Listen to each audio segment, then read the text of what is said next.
battlefield. I'm pleased to see many of you here, and I've had previous meetings with you before joint endeavor exercises in 2022. I am Major General Klitschko Vladislav, and I am the head of General Directorate of Moral and Psychological Support of the Armed Forces of Ukraine. Since October 2022, before I was serving and assuming command positions from platoon leader to deputy troops commander. When I was assigned to this position by General Resolution, I am focusing on morale and welfare. Today, we work on integration to NATO system, and accordingly, all the changes to integration to personnel support. We are also dealing with NATO member nations and those who support these efforts, and on reintegration, integration, troops training. And today we are open. We are able to share our expertise, our experience, and accordingly, we would like to take your experience, to learn your experience in order to improve the condition and the effectiveness, not only the armed forces of Ukraine, but all the security and defense forces components. That is why I would like to present the main areas of our activities, and it will be our key, our guarantee to counter this asymmetric warfare with our general enemy as Russian Federation. Next slide. As you can see, the structure of the moral psychological support is similar to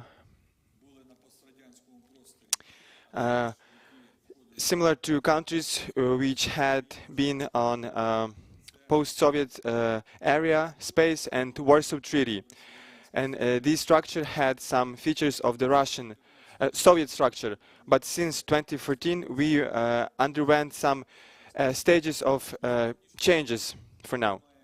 As for now, we have a strategic level.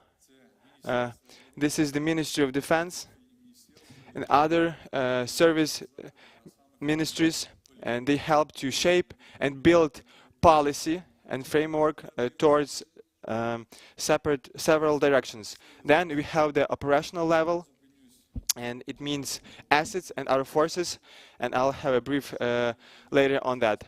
And then not only assets and forces, but directorates.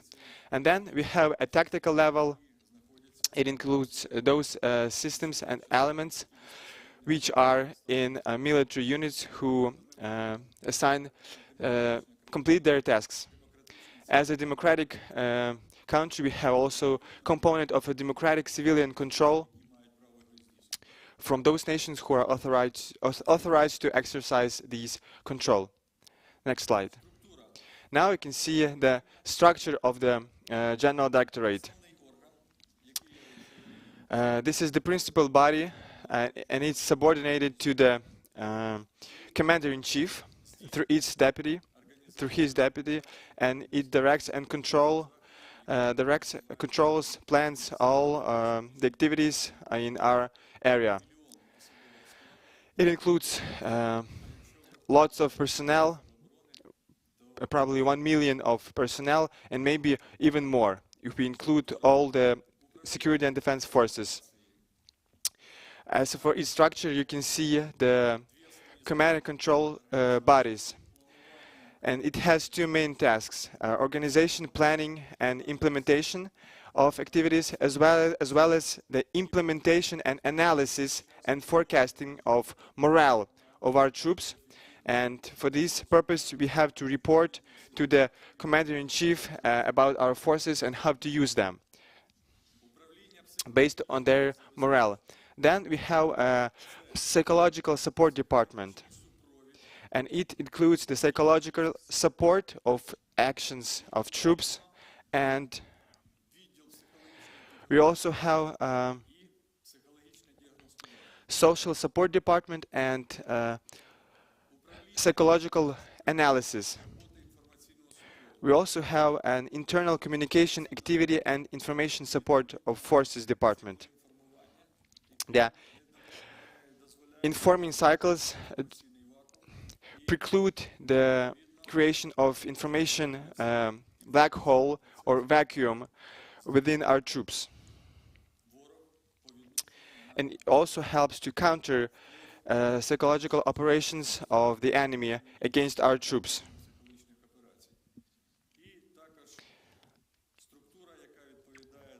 You can also see the body that is responsible for military patriotic education, religious and other processes.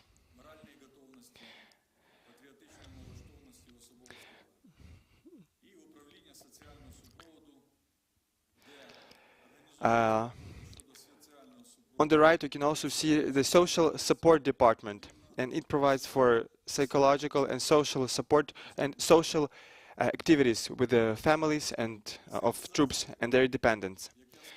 On the next slide, you can see the capabilities and our forces we have. On the top, you can see the General Directorate. On strategic level, you can see the Moral and Psychological Support Center of troops. Then you can see number 3, Center for Personnel Recovery, and this center deals with people who are in isolation.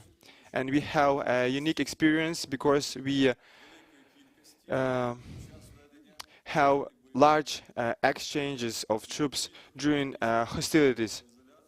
And for those people who were in isolation have to be reintegrated. This is our task, to work with people who were previously were in isolation. And then we also have to bring them into a normal life. And we used an American pattern here. And as for now, we had several preparatory measures, and we are getting better. The next, number 4, you can see a research center which deals with humanitarian problems. It works with propaganda, counter-propaganda, and social research and studies. The next one, number 5, is Centers for Moral and Psychological Support in Services and Branches, as well as operational commands. It also includes combat stress management teams in each brigade, in each unit. We're going to discuss its functions later. The next slide. As I mentioned before, we deal with integration into NATO system. And that is why the first stage is to transfer to troop support, a joint personnel support stage. Number 2 is to integrate our all doctrines and documents to NATO look-alikes. As for now, you can see on this slide some documents that have already been integrated, and they meet the conditions and provisions of those of NATO member states. The next slide, you can see moral psychological support components, and it includes moral support, psychological support, social support, and spiritual support. I will not go into details, but we'll have it later on in the next slides. So we have the 4 major components of the moral and psychological support, and they are focused on increasing the capabilities of a soldier to perform his or her tasks in non-asymmetric warfare.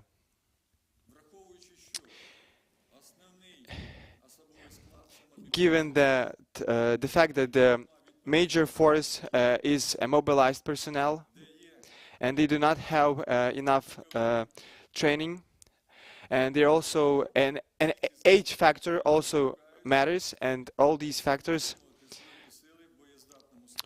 make us maintain the armed forces of Ukraine in an effective condition, because if a soldier is not ready to perform its tasks morally and psychologically, no matter every tank and weapon system he or she operates, it will bring no effect at all. That is why these four components are very effective to keep our soldiers ready to fight, do not give up, and go forward to win and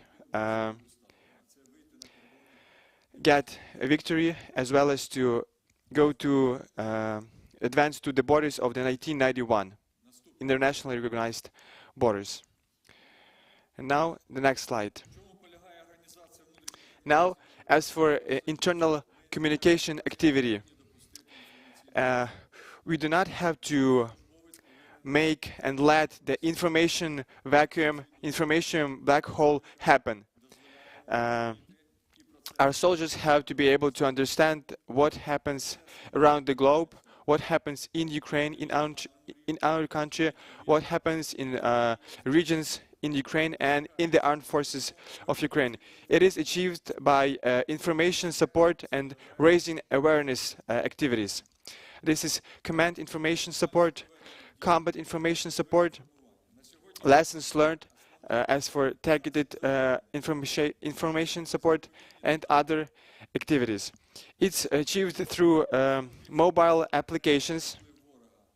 If there is no internet, it's oral and verbal communication.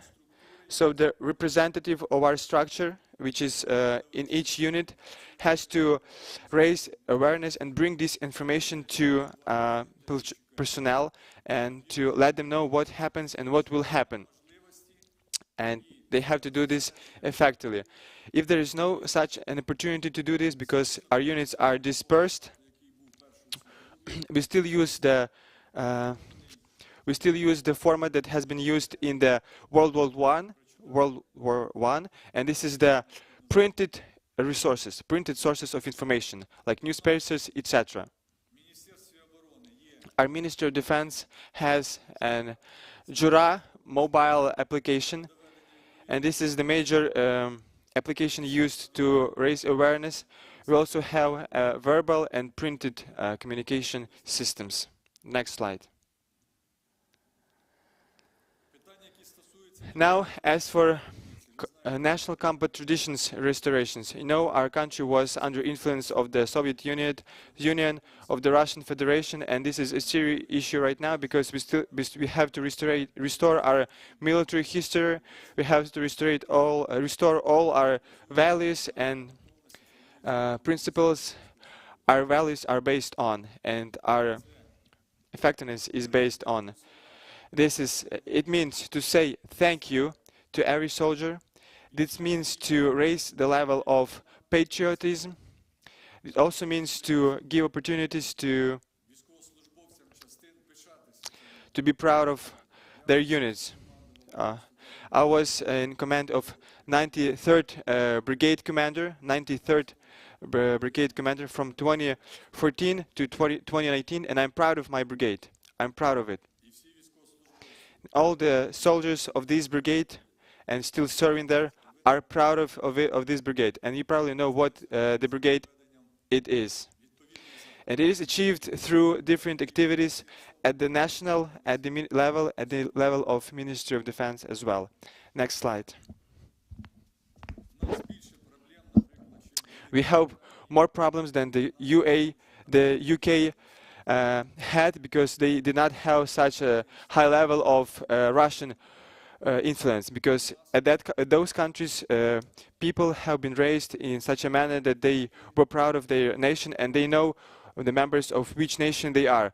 Because in our situation the history books have been taken away, and now we do have to restore this.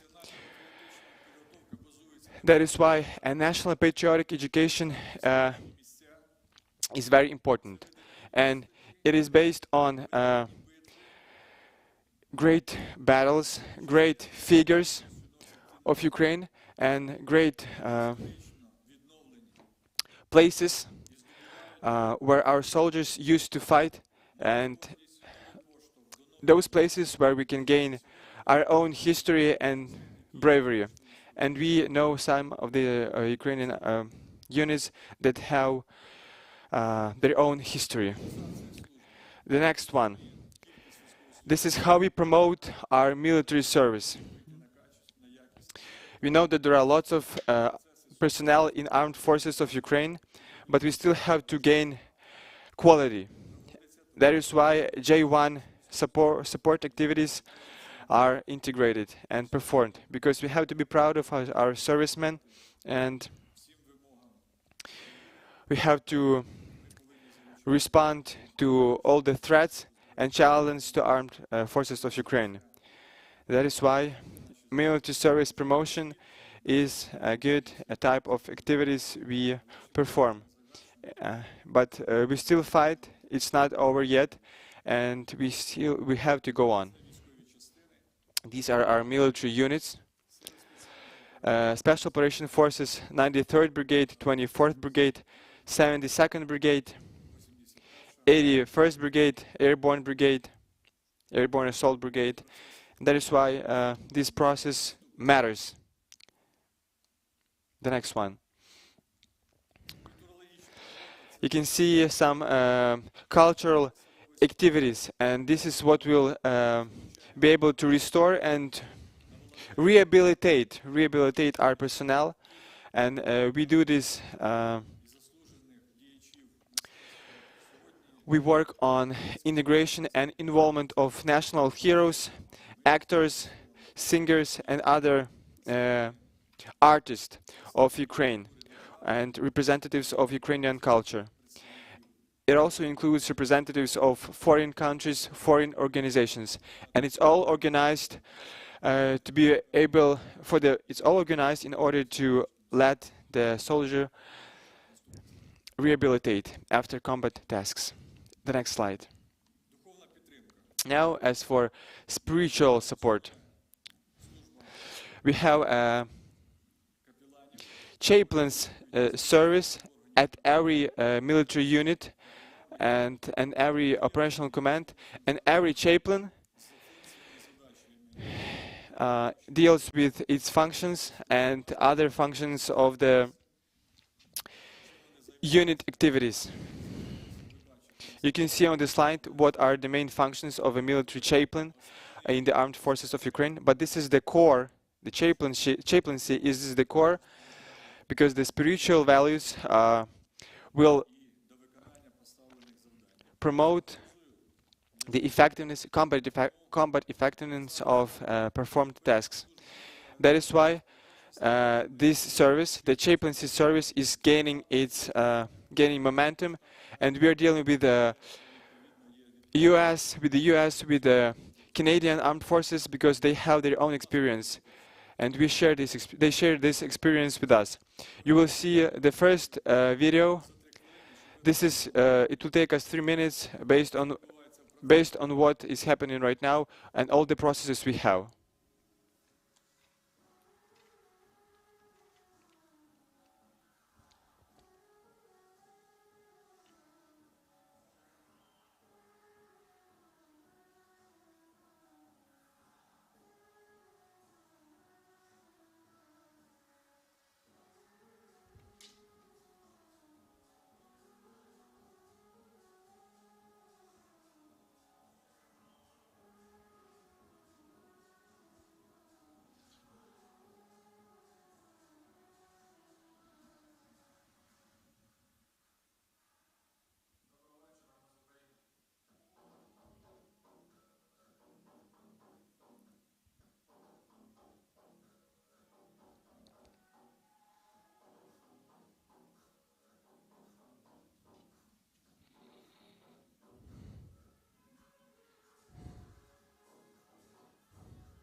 So this is our brief shortage of the first block, of the first section of this presentation. The next one is psychological support and diagnosis. Personally, I examine and study the Vietnam experience of the US, but I guess the system we developed for us is very effective. And you have to understand that the soldier has its fire influence, fire capabilities. It means the aviation, artillery firing when the 70,000 of rounds have been used and shelled, uninterrupted usage of warfare, and our soldier says, psychologically, I'm not able to kill more because I've killed 150 soldiers, I changed 4 machine guns, but I have to stop, I can't do that no more because I've killed lots of them and I need to rehabilitate. As for the structure, we have a psychological diagnosis when we select personnel. And we differentiate whether it's Special Operation Forces, Marines, Army, or Airborne and Assault Forces. This is how we differentiate. For example, where the Airborne Assault troopers, 50% of volunteers are not able to be admitted there, because the quality starts with the selection. This system provides for selection on the level of territorial and training centers as well as the military units itself. The very beginning of dealing with personnel is focused on psychological selection and screening. The rotten apple will spoil a usual one. And everyone has to be able to know his or her level of task performance in that or that service or branch. The next one is psychological support. We have sustained lots of casualties, and for those people who will not get back to the ranks, but I will not mention this. Every unit has combat stress management teams, and these groups deal with combat stress, how to deal with it, how to integrate, and how people can be reintegrated and can be put back in the ranks. We were forced to adapt these groups and also to create a new group, support and rehabilitation group. So the first group deals with people in the combat areas, and the second one deals with people in the rear areas. And thanks for this principle, we are able to control a unit with 6,000 of personnel. These groups diagnose, provide first aid, and they screen and filter people among services. The next one, it deals with the 3 stages. The first one is assistance in the trench, in the combat area. A group leader or section leader defines the stress level and provides necessary assistance. The second level is the brigade level support, where the medic is in this unit. And this personnel is diagnosed and provided necessary assistance. And if there is an active phase of activities like in Bakhmut, we also have a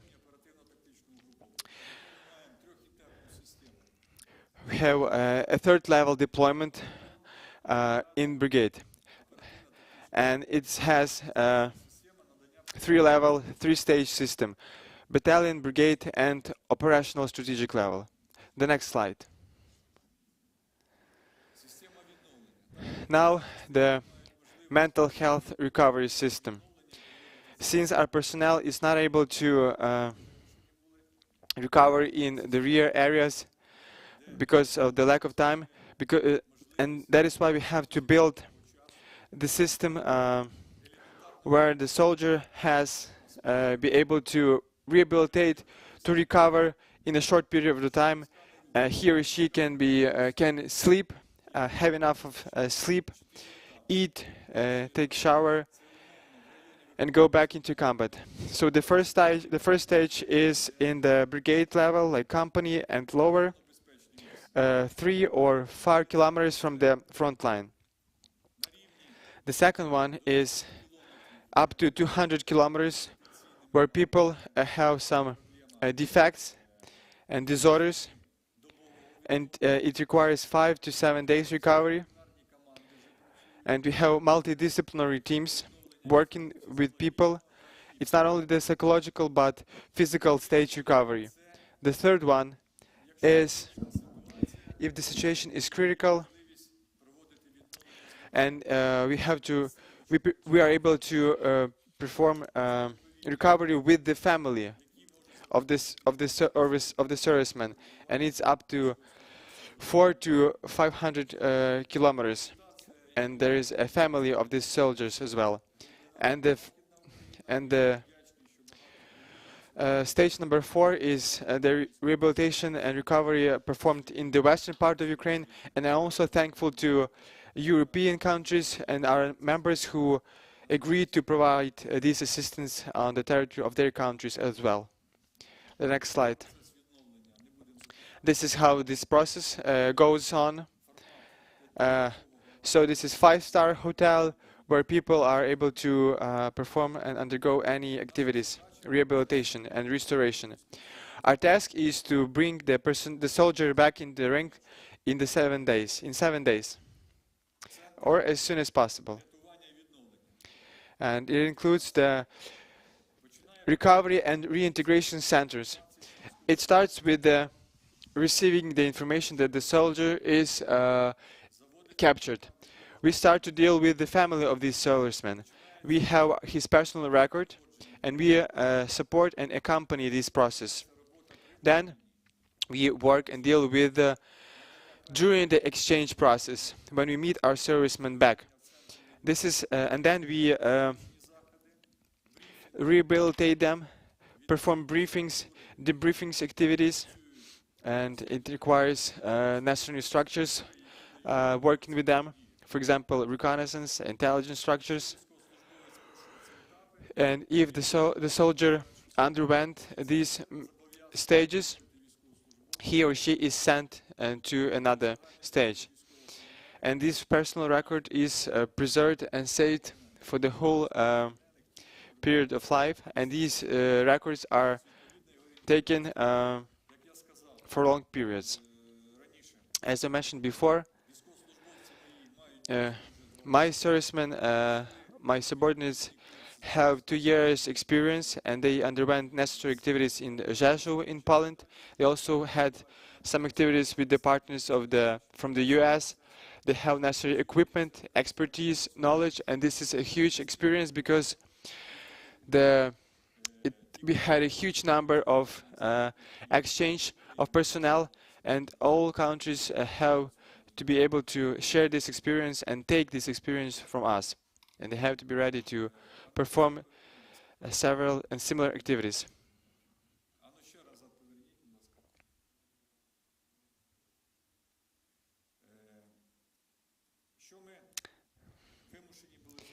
What we were forced to do at the very beginning of the aggression is that we understood that we have to build mental toughness and psychological strength and toughness of our soldiers. And we decided to start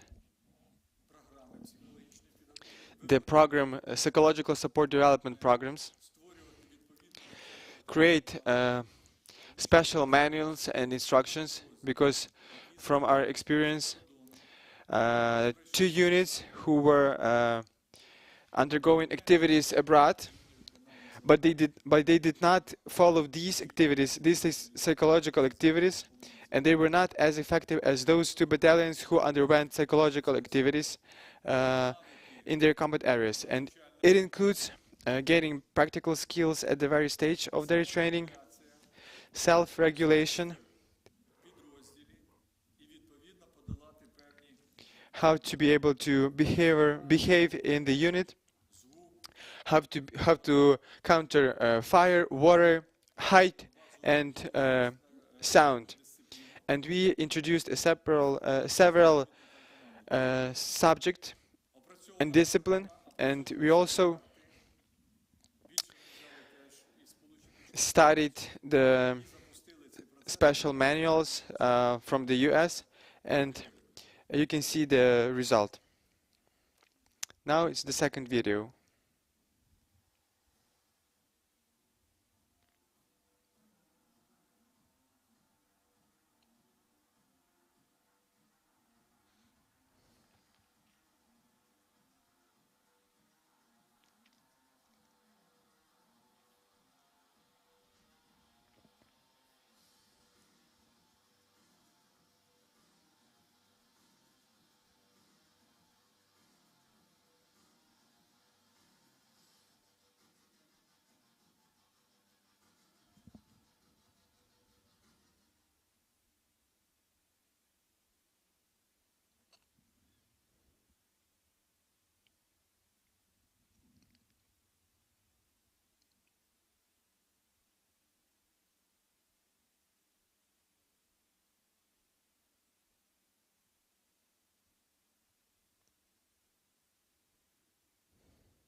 The main task was to adapt and get our soldiers ready to fight.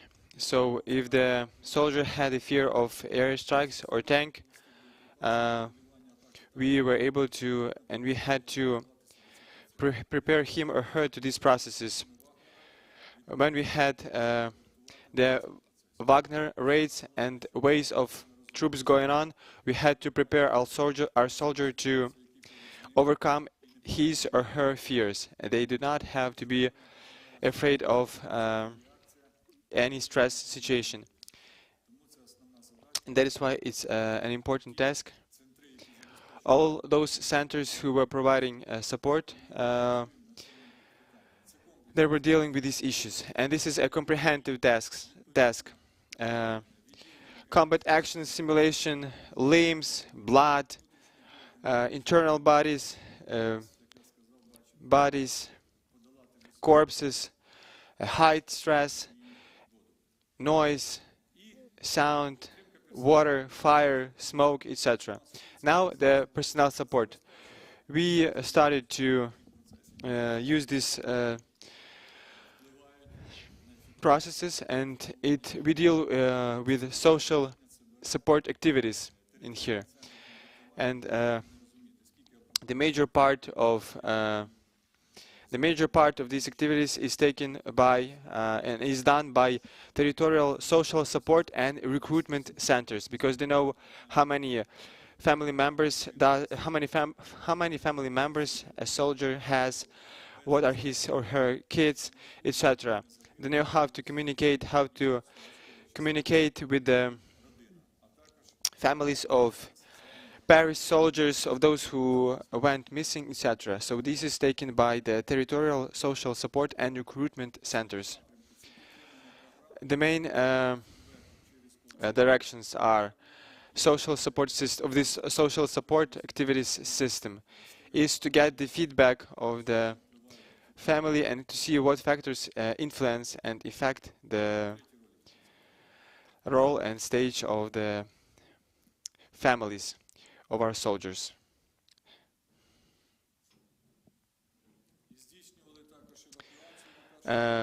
We also performed the evacuation of families of personnel, and we also deal with the rehabilitation of families of servicemen, their kids abroad. This is what is this video about.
The main task was to head this communication line with families. The kids have to know that they are taken care of, they are being rehabilitated.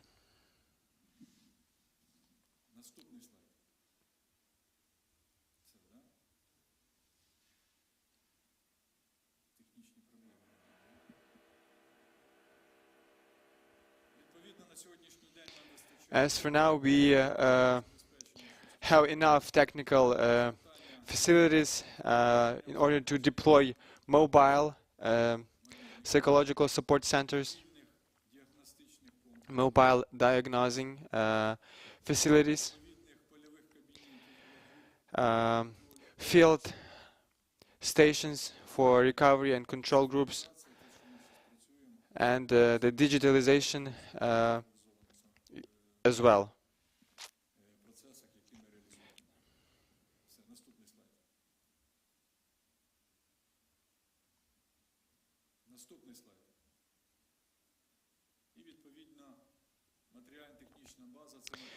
Our infrastructure, this is what we plan to create and establish recreation centers at the brigades, at the military units, and other material support facilities obstacle courses and other audiences and rooms where we can gather our personnel. Thank you for your. For I can say that we have our common enemy. Our fight is ongoing. All the measures and all the activities I presented are very important because they are soldier focused, human centered, and the human and the soldier is what will bring us to the victory. Of course, weapons matters a lot, but the human, our people, are the most important, and they have to be ready to perform their tasks. Thank you for your attention. I can take your questions. If you have detailed questions, we can communicate individually and work on that. We are able to share and share our experience, and we are also ready to learn your experience, because we want to be a full NATO member nation, and I hope it will come and it will happen soon. And that is why we have to integrate all the processes and to be able to counter the enemy together. Thank you. If you have any questions, I'm able to answer them.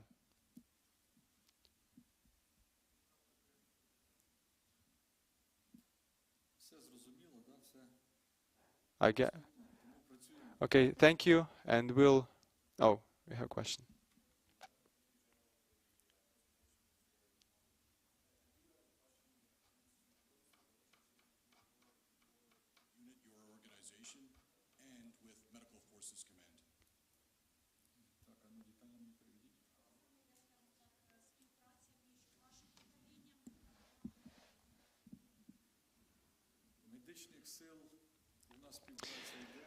We have cooperation with the medical forces at the level of communication on the level with the medical forces command with the assistant in giving of medical psychic assistance and help to our personnel. Якщо військовослужбовець перебуває в розряді психогенної втрати, if we understand that we can lose this traumatized person and it belongs to some kind of trauma gene, відповідно має клінічні показники, and also this person has some clinical figures and characteristics, в цьому процесі приймає участь уже команда медичних сил. Then medical forces commands includes to this process На рівні клінічної психіатрії